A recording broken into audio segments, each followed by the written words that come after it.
Hi there, this video is going to walk you through how to set up webhooks in our software. There are endless possibilities almost on how you can use webhooks, but essentially what it does is it syncs our software with another platform. So there's lots of different use cases here. Feel free to get creative once you get this down, but I'll kind of go over the basics here on how I've seen it used the most.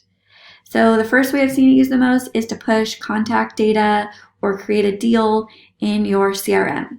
So this could be HubSpot, Zoho, Salesforce.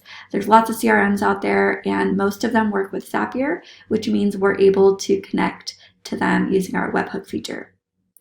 The next use case is maybe you want to have a notification set up when you want to notify either someone on your team or yourself about a conversation that you want to get back to. You can do this via email or Slack, and there's a really easy way to set that up as a webhook using Zapier as well. You also can push data to even just like a Google Sheet. All that integrates with Zapier as well, so we're able to push that data. So you've heard me mention Zapier quite a few times. That's really important because that's a platform we use to connect our platform with others. So the first thing you want to do is make sure you have an account in Zapier. You're going to want to make sure to have the starter level.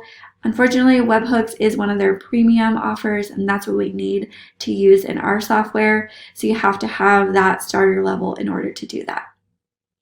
All right, you're also going to want to make sure, probably before you sign up for that, make sure that Zapier integrates with whatever platform you're looking to connect. So you can do a simple search from Zapier's website under product. You can see all the apps they integrate with. If you already have a Zapier account, you can do a quick search here under Connect This App from the main dashboard. All right, once you've seen that Zapier integrates, then now you're able to set up a Zap, and I'll walk you through this step by step.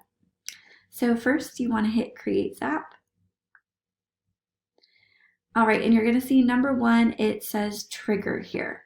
So click on that box, and you're going to want to choose Webhooks by Zapier. All right, under Event, you're going to want to choose Catchhook. Then hit Continue. This step you can pass on. We don't need to pick off a child key here, so just hit Continue. And it's going to create a unique URL per Zap that you set up. So the URL will show up here. I'm going to go ahead and click Copy.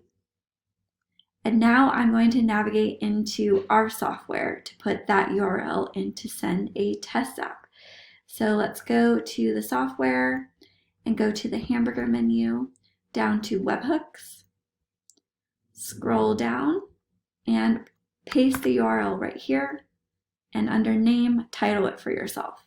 So I'm going to title this one Push HubSpot because that's what I'm going to use as our example. Make sure to hit Update here to save that change. Next thing you're going to want to do is actually send a test push.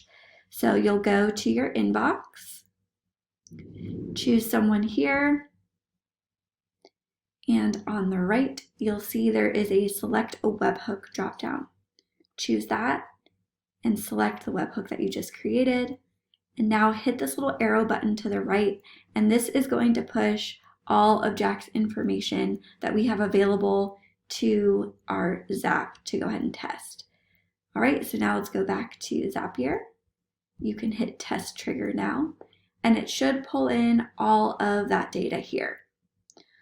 All right, this step is important. I'm going to walk quickly through this, but we have all this information down below for you to see exactly what information we're able to pull from our software. All right, so we can give you access to his name, either in one segment or broken up into first and last name. We have access to company, title, location. This is always going to be city.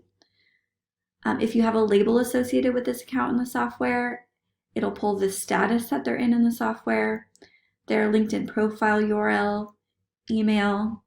You can have an extra email as well. Phone number, same thing. There's available 2 phone numbers, Twitter, website, a second website, birth date, any notes you've left in the software. The last 3 messages will show up here as well for you to pull. Or you can have a link to the full chat as well, which is what I recommend using. It will show you which campaign you had them in, any tags associated with them. And then the rest of this information is actually from the account owner in the software. So it'll pull that person's LinkedIn ID, their email, their name. It will pull the notification email you have set in the settings portion of the software. It will pull a session cookie from LinkedIn, and it will show the user that passed this along. All right, so all that information is pulled in already, so all you have to do is hit continue with selected record. And the next thing we need to do is set up our step 2, which is the action. So the action is going to be where you want this information pushed to. All right, so I'm going to show HubSpot here, just as an example. And then you're going to want to choose the event. So this is important. Everybody has their CRM set up differently, so you're going to want to make sure you map this out the way you want. Normally what I've seen is first to create a contact. So let's scroll down here. There is a create contact option, but there is also, if I scroll down a little farther, create or update contact. This can be useful so that you don't have duplicates. So I'm going to click that one, and then let's hit continue. Next, you're going to want to choose the account to add this to. So I'm going to hit choose here and connect new account at the bottom, and it's going to ask me to load in my account here. So I'll select that. It's going to have me agree to the terms of service, and then it should be all set up after that point. All right, once you've got your account loaded in there, hit continue. And this is where you're going to map everything out. So I recommend while you do this, have a side-by-side of how you have your CRM set up. So pull up your HubSpot if that's what you're using and see exactly how you have your contact card set up already, and try to mirror that if you can, just to keep it streamlined. So you've seen all the information that you're able to pull from our software. This is where you put the information into your CRM. So let's say for contact email, if I click here, it's going to give me an option to choose the email from this list. All right, looks like I passed it. Email's at the top. Perfect. All right, next you're going to want to choose anything else that you want to fill out here.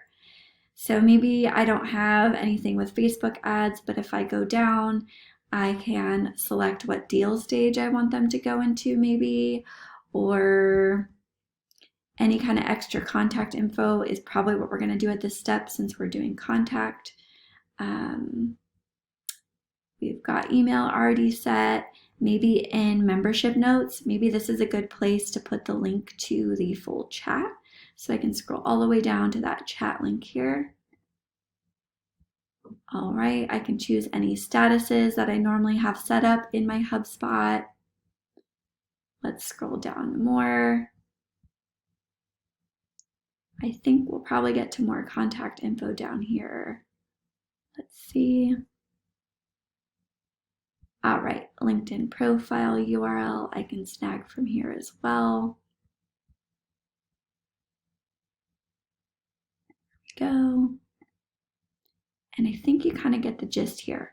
So go step by step and fill out whatever information you can from what we have available and from what you'd like to see in your CRM. Okay, so go all the way down. Some have a lot more options than others. Salesforce is a beast, has a ton of these, so it's going to take you a little bit longer to set up. But make sure you map out everything here. And then once you're done mapping everything, go ahead and hit continue.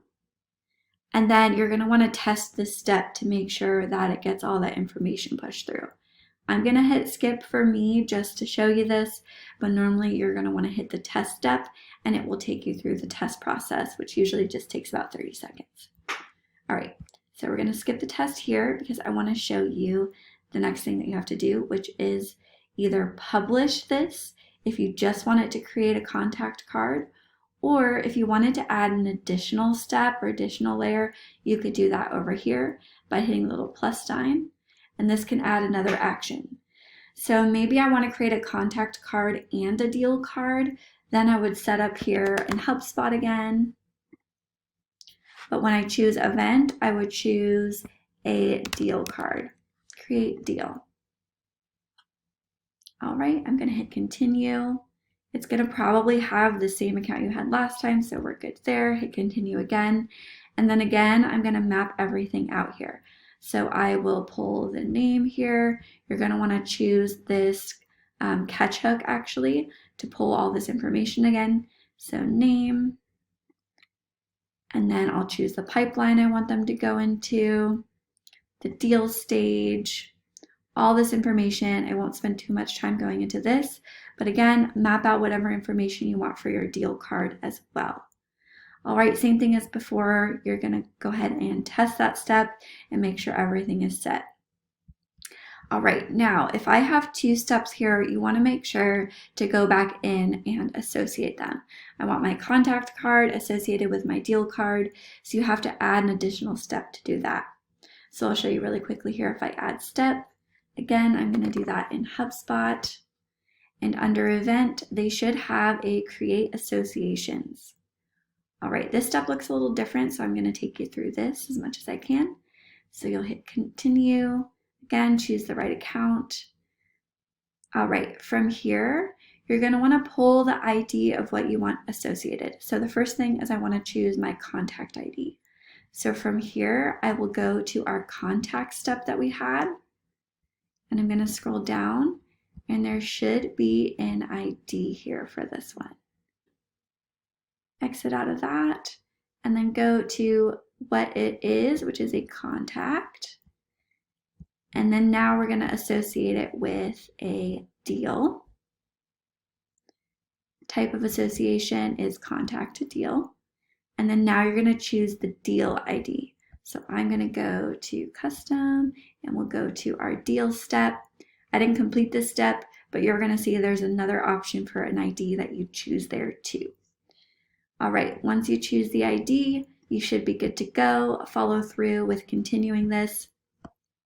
And it's also gonna walk you through sending another test run before you publish. So click the test button, let it pull everything in. It will troubleshoot with you if it's not able to send the information over. But after you send a test, make sure to check your CRM and make sure it looks good. Make sure everything's associated the way you want, or if you just opted for that first step of creating the contact card, just make sure that everything is mapped out in the way that you want it. And feel free to always go back in here and edit these apps to switch it up. All right, so once you've got this all set and published in Zapier, also make sure to title your Zap for yourself. It'll help you keep yourself organized so you know which Zap goes to what in case you create multiple. But once it's published, now you can use our webhook feature from the software. So just like I showed you in the test, I'll show you one more time from the software here. I'd be able to select someone, and then from our webhook dropdown on the right, select the webhook you want and click this button to push that person over to your CRM.